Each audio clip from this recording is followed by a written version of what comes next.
Welcome back to Icon Diary. We are looking at a tutorial given at the May classes of the United Church Icon Schools.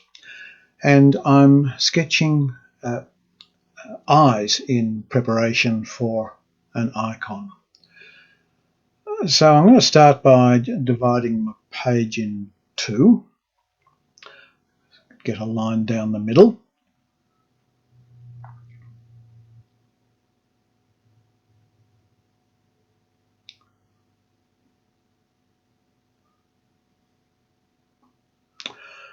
And find an eraser for getting rid of the wiggly line that happens by mistake.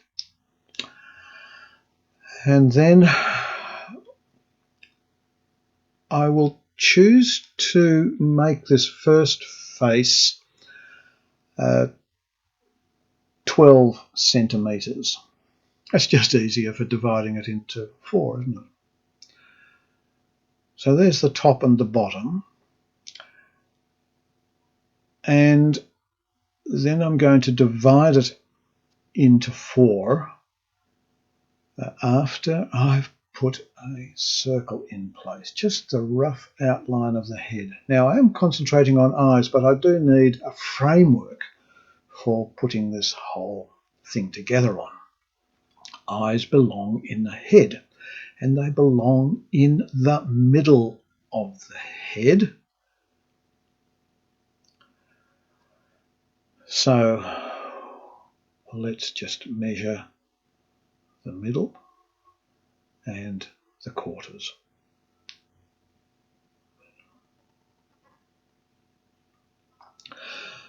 Now, one of the things that I will put in, even though we're concentrating on eyes, is we'll just put in the general shape of the nose.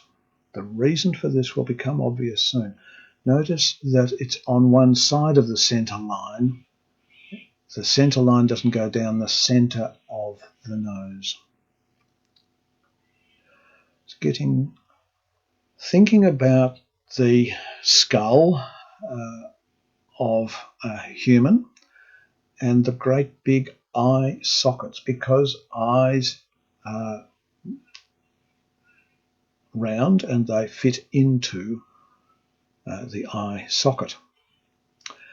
And this will also later on determine where the shading goes.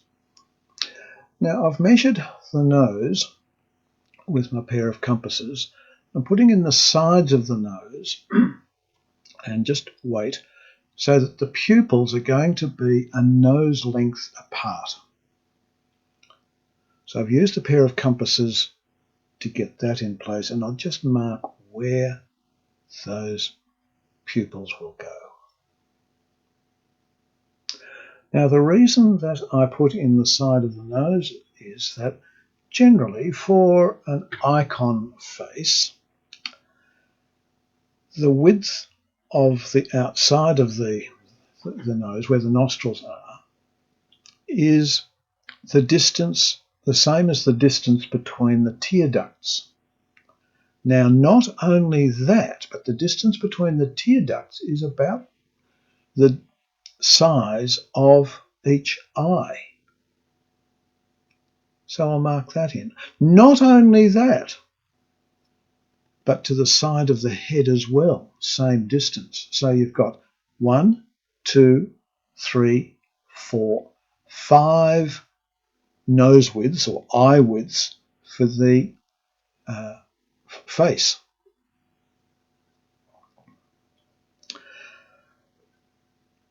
And because the center of the head is not the center of the face, because the nose isn't the center, we're going to have to make an adjustment, but we'll do that later on. So the top of the eye is going to cut the top of the pupil. And the bottom lid is going to curve at the outside, even though actually it doesn't, but it appears to because of the shading of because the eyeball is a ball. Just want to check that the bottom of the eye is about the same as on both sides. Now we put in the iris, and again the iris is covered by the top and bottom eyelid. I'm going to put in this crease because basically the top eyelid remains fairly light. It's a highlight. Incidentally, the iris is very often an oval shape rather than a circle in iconography. Not in real life, but in iconography, the iris and the pupil are very often depicted as oval shaped rather than perfectly circular. Now, just making that adjustment, moving the shape, the size of the nose in from the one side and out from the other. And that is why in iconography, one side of the face will be wider than the other. Getting some of the shading going.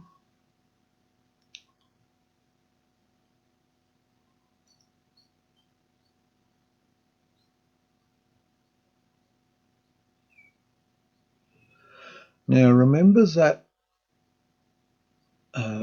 eye socket, and the eye socket will determine where there's shading under the eye.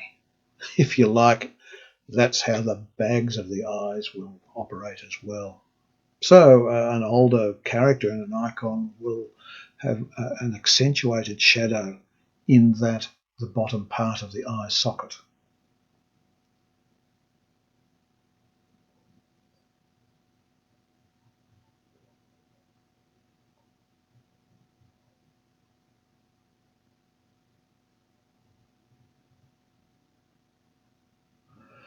I'm marking the eye level and the bottom of the nose level. I'm not going to put in the ears, but that's where the ears fit. From eye level down to the bottom of the nose.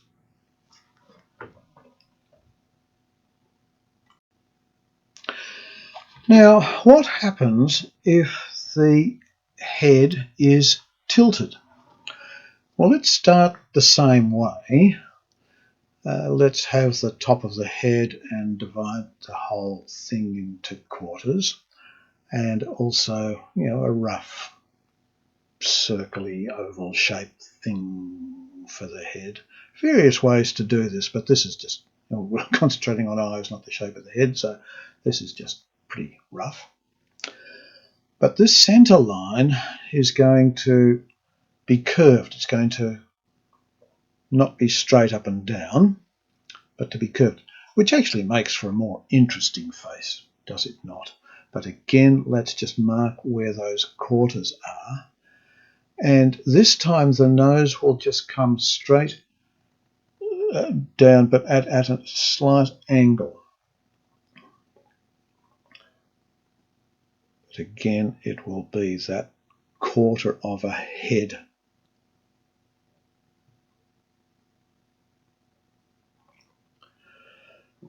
And the far side of the edge of the nose will be partly hidden, almost sometimes completely hidden. And again, I'm putting them in because, again, that will determine the width, the distance between the two. Well, get the nose length right so that we get the distance between the pupils of the eyes, then the distance between the two edges of the eyes, will again be determined by where the edge of the nose is. So that's just helpful to know where the edge of the nose is. And if the edge of the nose is completely hidden, maybe the edge of the eye, the tear duct, could be hidden behind the nose if the head is turned far enough away. But again, about 5 tear duct length width for the head.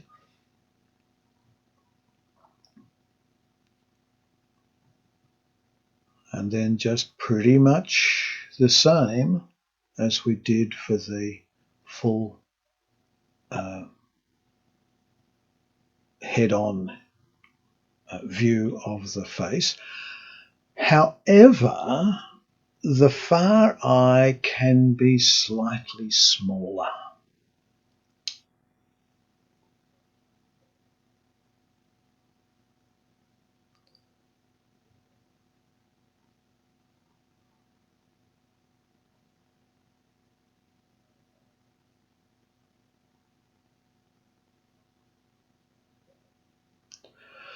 If we're wanting this face that is turned slightly to one side to be looking off stage, as it were, so for example, very often, say, an icon of John the Baptist will be looking at the one who is to come, so we'll be gesturing to the side, then to have the pupils, as I've put them there, would not work, because the pupils are looking at the artist, at the beholder. So just put the pupils over to the side that you want the gaze to be turning. Again, we've moved, subtracted that piece from the side of the eye and added it to the other side of the face for this face to be turned and to be proportioned in a half decent way.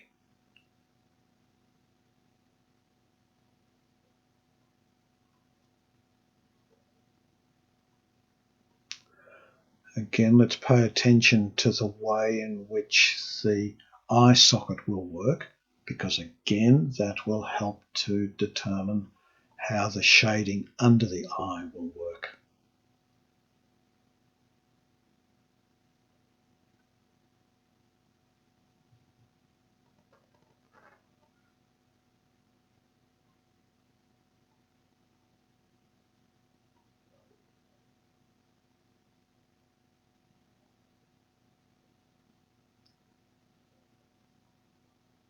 And notice how highlight is left on the top of the eyelid. So, thank you for watching this little demonstration, and we'll see you next time.